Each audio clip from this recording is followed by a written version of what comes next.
नमस्ते, हजुरहरूलाई हाम्रो चुल्हामा स्वागत छ। आज चाहिँ मैले अन्डा करीको रेसिपी लिएर आएको छु। हजुरहरूले सुरुदेखि अन्तिमसम्म हेरेर साथ दिनुहुन्छ भन्ने आशा गर्दछु। अन्डा करी बनाउनको लागि चाहिँ सामग्रीहरू अन्डा लिएको छु, टमाटर, धनियाँ पत्ता, ल्वाङ सुकमेल, तेजपत्ता, प्याज मसिनो काटेको, काजु थोरै, जिरा दाना थोरै लिएको छु। अब अन्डालाई चाहिँ यसरी काट्नुपर्छ। यसरी चिर्यो भने चाहिँ भित्रसम्म स्वाद पस्छ, मसलाहरू पस्छ, त्यस कारणले चिरेको। नचिरी पकाउँदाखेरि चाहिँ मसला भित्रसम्म पस्नु पाउँदैन। अब मैले प्यान बसाइसकेको छु। अब तेल लाउँदैछु, तोरीको तेल 2 चम्चा जति। अब तेल तातिसकेको छ। अब त्यसमा चाहिँ म अघि उसिनेको अन्डा, उसिनिओरी राखेको अन्डा लाउँदैछु। अन्डालाई चाहिँ एकछिन फ्राई गर्नुपर्छ। थोरै बिसार लगाएको छु मैले। नुन थोरै, कश्मिरी धुलो खोर्सानी थोरै। अब फ्राई गर्नुपर्छ मजाले। अन्डा जति राम्रो फ्राई भयो त्यति मिठो टेस्टी हुन्छ अन्डा करी। फ्राई भइसकेको छ। अब निकाल्दैछु म बोलमा। अब मैले चाहिँ त्यो अन्डै तारेको तेलमा चाहिँ जिरा दाना पुर्याउँदैछु, थोरै तेल थपेर। त्यस पछाडि दालचिनी 3-4 कुका सानो सानो, ल्वाङ 4वटा, अलैँची, सुकमेल 4वटा, तेजपत्ता 2टा। एकछिन फ्राई गर्नुपर्छ।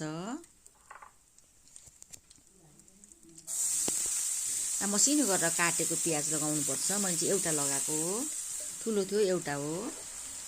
मजाले मजाले कलर बेग्लै हुन्जेलसम्म भुटिरहनुपर्छ प्याजलाई चाहिँ। प्याज चाहिँ हरिएकै मिठो हुन्छ। 1 चम्चा अदुवा लसुनको पेस्ट, जिरा धनियाँ 1 चम्चा, कश्मिरी धुलो खोर्सानी आधी चम्चा, बेसार आधी चम्चा।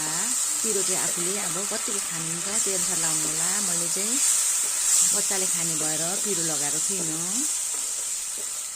कलरको लागि मात्रै कश्मिरी मिर्च लगाएको। अब भुट्नुपर्छ मसला एकैछिन भुटेर। अब मैले चाहिँ यो काजु, टमाटर पिसेको पेस्ट हो लगाउँदैछु त्यो मसलामा। मजाले अब यसलाई पकाउनुपर्छ। काजु लगायो भने चाहिँ ग्रेभी हुन्छ मजाको, स्वादिलो पनि हुन्छ। अब हजुरलाई मन पर्दैन भने नलाउँदा नि हुन्छ, टमाटर मात्रै पिसेर लाउँदा हुन्छ।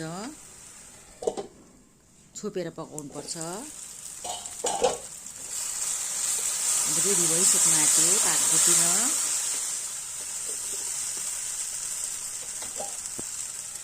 दही पनि लाउन सक्नुहुन्छ हजुरहरूले, दही लाउँदा नि हुन्छ थोरै, 2-3 चम्चा। तेल सबै छोडिसक्यो मसलाले, टमाटर मसलाले।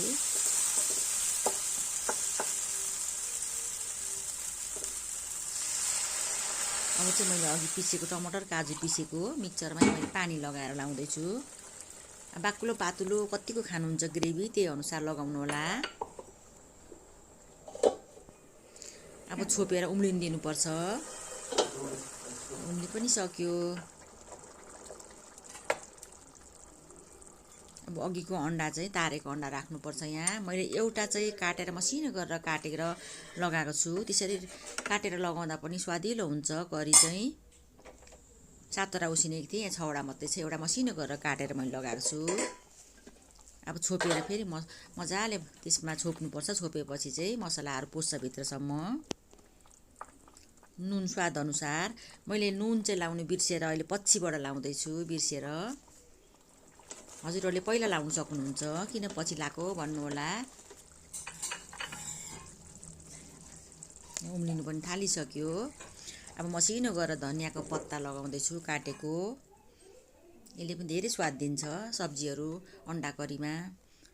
यी हेर्नुहोस् त कस्तो मजाको ग्रेभी भइसक्यो। हामीले तातो तातो खानासँग खानु सक्छौँ अन्डा करी। अब रेडी भइसकेको छ। अब म हजुरहरूलाई सर्भ गरेर पनि देखाउँदैछु। हेर्नुहोस् त कस्तो राम्रो खाउँ खाउँ लाग्दो भएको छ। हजुरहरूले यसरी बनाएर खानुहोला। हजुरहरूलाई भिडियो कस्तो लाग्छ, भिडियो मन परेमा लाइक, कमेन्ट, सब्सक्राइब गरिदिनु होला। साथीभाइहरूसँग सेयर गर्नु पनि नभुल्नुहोला। हजुरहरूको दिन सुखमय बित्योस्। धन्यवाद।